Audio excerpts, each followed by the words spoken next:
सच है तो बोलेगा। नगर निगम कार्यकारिणी की बैठक में नगर आयुक्त और पार्षदों में तनातनी के बाद महापौर ने प्रेस वार्ता कर कार्यकारिणी की स्थगित हुई बैठक के बारे में जानकारी दी। इस दौरान कार्यकारिणी के सभी पार्षद मौजूद रहे। उन्होंने एक सुर में नगर आयुक्त पर कटाक्ष करते हुए बताया कि नगर की कार्य योजना के लिए नगर निगम के पास काफी धनराशि मौजूद होने के बाद भी किसी भी वार्ड में स्वीकृत किए गए कार्यों को नहीं कराया जा रहा है। नगर निगम कार्यकारिणी की बैठक में नगर आयुक्त और पार्षदों के बीच अनबन के बाद स्थगित हुई बैठक के विषय में महापौर मृदुला जायसवाल ने प्रेस वार्ता का आयोजन कर जानकारी दी।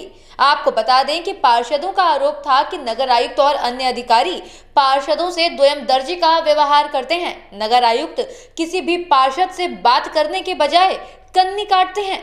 सामने से पूछने पर कहते हैं कि मैं स्मार्ट सिटी का काम देख रहा हूं, आपकी बातें सुनने का समय नहीं है। प्रेस वार्ता के दौरान महापौर ने बताया कि शासन द्वारा भेजी गई 14वें वित्त वर्ष की करोड़ों रुपए की धनराशि का उपयोग जनता के लिए नहीं किया जा सका।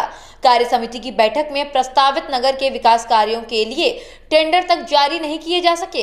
इसमें पूरी जिम्मेदारी नगर आयुक्त की ही है। आज दिनांक 9 तारीख को कार्यकारिणी की साधारण बैठक बुलाई गई थी, जिसमें कि जन समस्याओं को लेकर के जो पार्षद अपने अपने क्षेत्र की बातें, अपने अपने लोगों की बातें, अपने अपने जनताओं की बातें, जो कि आजकल बहुत दिक्कतें हो रही हैं। कोविड के कारण सारे काम जो शिथिल हो गए थे, सारे पार्षद बहुत परेशान थे। इसके लिए हम लोगों ने एक कार्यकारिणी की बैठक बुलाई थी आज, जिसको शुरू करने से पहले ही कुछ पार्षद बहुत ज़्यादा क्षुब्ध थे, जिनकी वजह से उनके व्यवहार में थोड़ा सा बात आ गई थी। तो बात तो कहीं कुछ और नहीं थी, मेन अधिकारियों के लिए ही थी कि काम में शिथिलता क्यों है। हम लोग 2-2, 3-3 घंटे, 5-5 घंटे अगर कार्यकारिणी और सदन चला रहे हैं तो उस पर अमल नहीं हो तो ऐसे कार्यकारिणी का कोई क्या मतलब है। मनोज यादव जी ने ये बात कही, तो हमने भी ये बात कही कि सही में ये बात है कि अगर आप लोग काम नहीं करा पा रहे हैं तो ऐसे 5 घंटा 3 घंटा बैठने से क्या मतलब है। आज कार्यकारिणी की बैठक है, मुद्दे पे बात होनी चाहिए। तो हम लोग मकान नंबर का प्रस्ताव लेकर के सब लोग 15-20 लोग खड़े हैं, तो ये बात तो ये आपकी निजी जिम्मेदारी है कि आप बैठ करके ये प्रस्ताव लेने का, जो कि आप नहीं करते हैं क्योंकि आप अवेलेबल नहीं हो पाते हैं। पार्षदों का कहना था कि ये कार्यकारिणी में आज ये पकड़े गए हैं, इसलिए हम लोगों को ये बातें करनी पड़ी, नहीं तो हम लोग ना करते। अगर ये प्रस्ताव पहले ही लेकर के अमल करते तो हम लोग क्यों बात करते कार्यकारिणी में इस तरीके से। तो इसी में बातें हुई, कुछ बातें मनोज यादव ने कहीं, कुछ बातें सीताराम केसरी ने कहीं, कुछ बातें भैयालाल यादव ने की, कुछ बातें राजेश केसरी ने कहीं, कुछ बातें नरसिंह दास जी भी ने कही। तो इसका जो इनको बैक जो व्यवहार मिला, ये आप इन्हीं लोगों से पूछ लीजिए, बात करिए। मुख्य बातें क्या थी इसमें? अब ये वर्डिंग जो जिसके लिए कही गई है, जिसे तो मेरे ख्याल से उन लोगों को भी साथ में ले लीजिए ना, तो अच्छा रहेगा। क्योंकि मेरा सिर्फ बोलना एक अलग बात हो जाएगी। जिसके साथ अगर ये व्यवहार हुआ है वो भी अगर बात में अगर सम्मिलित हो जाए तो वो अच्छी बात है। कि इन्होंने अगर ये बात कही कि अगर नियम अधिनियम की बात भी अगर राजेश केसरी ये बात कहते हैं तो वो ये कहते हैं कि जिससे भी काम कराना करा लीजिए, मैं ये नहीं करूँगा।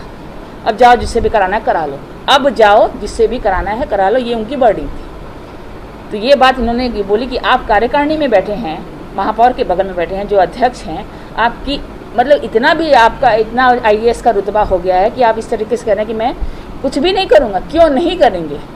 आपको अपॉइंट किया गया है यहाँ काम करने के लिए। कोई अपने घर का नाला या सड़क नहीं बनवा रहा है, जनता के लिए काम करने के लिए लोग आए हैं। इन्हीं पे आक्रोशित होकर ये बातें हो रही थी। तो हमने ये कहा कि 1 हफ्ते के अंदर हम फिर से कार्यकारिणी बुलाएंगे, आप अपनी कार्यशैली को सुधारिए।